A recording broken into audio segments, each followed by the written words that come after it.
Some places don't just exist on a map. They live in the spaces between heartbeats, in the stories we tell long after we return home. Travel isn't always about distance. Sometimes it's about discovery of the world, yes, but also of ourselves. And then there's Chile, a country that doesn't shout for attention, but quietly unfolds like a whispered secret.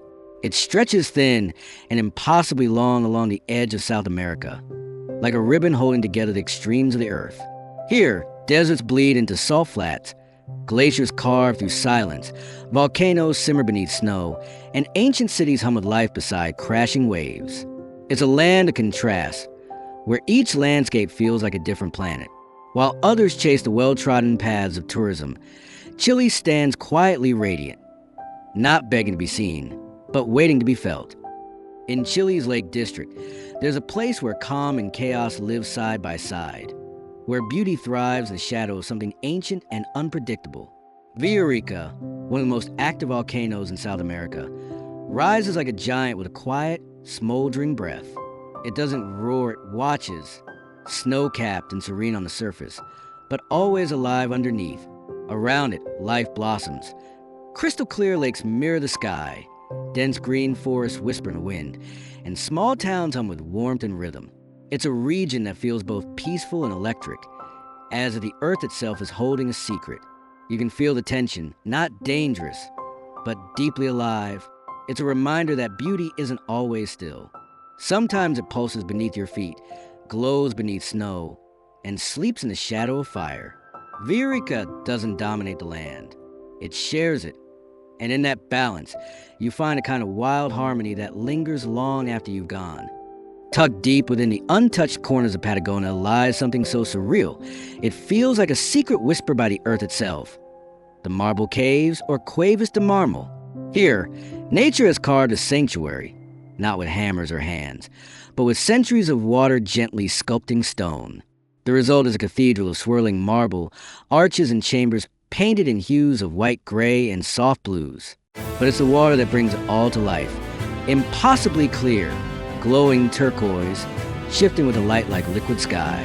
As you glide through by boat or kayak, the walls seem to breathe, reflecting and refracting in patterns that no artist could recreate. It's quiet here, but not empty. The kind of silence that makes you hold your breath, not to disturb the moment. The caves don't try to impress. They simply exist, like a hidden masterpiece never meant to be found, yet unforgettable once seen. Valparaíso isn't just a city, it's a canvas with a heartbeat. Perched along the Pacific coast, it rises in layers, spilling over steep hills like a dream poured onto earth. Every stairway, every wall, every crumbling corner tells a story in color. Not the neat, planned kind, but the wild, expressive chaos of a place that refuses to be ordinary. Graffiti here isn't vandalism. It's voice. It's poetry sprayed on brick and rust, speaking in shades louder than words ever could. Cable cars creak up the hills like time machines, and the sea hums below a rhythm that seeps into your bones. There's something bohemian in the air, a creative unrest, a soul that dances to its own offbeat melody. You don't just walk through Valparaiso. You feel it tug at your imagination. It's alive in every crack, in every corner, in every splash of paint that refuses to fade. Santiago doesn't whisper, it pulses. It's the restless heart of Chile, where history and modern life move in tangled rhythms through crowded streets and sunlit plazas. You'll hear the clang of old streetcars and the beat of reggae tones spilling from open windows, all beneath the quiet watch of the Andes, standing tall like ancient guardians just beyond the skyline. Here, colonial churches sit beside glass towers. Street vendors sell sopa pillows a few steps away from sleek cafes, and murals explode with color in alleyways where stories are still being written. There's chaos, yes, but it's the kind that breathes life, messy, vibrant, unapologetically human. In a country known for its raw, untouched wilderness, Santiago is the contrast, a place that doesn't try to escape nature but lives beside it. It reminds you that adventure isn't only found in solitude. Sometimes it's in the crowds, the noise, the heartbeat of a city that never stops moving. The Atacama Desert doesn't welcome you gently. It stuns you. This is the driest place on earth, a land where rain forgets to fall, where life seems impossible. until you realize it's everywhere, not in the usual ways, but in strange, almost alien forms. The ground stretches in cracked patterns of salt and copper, shaped by wind and silence.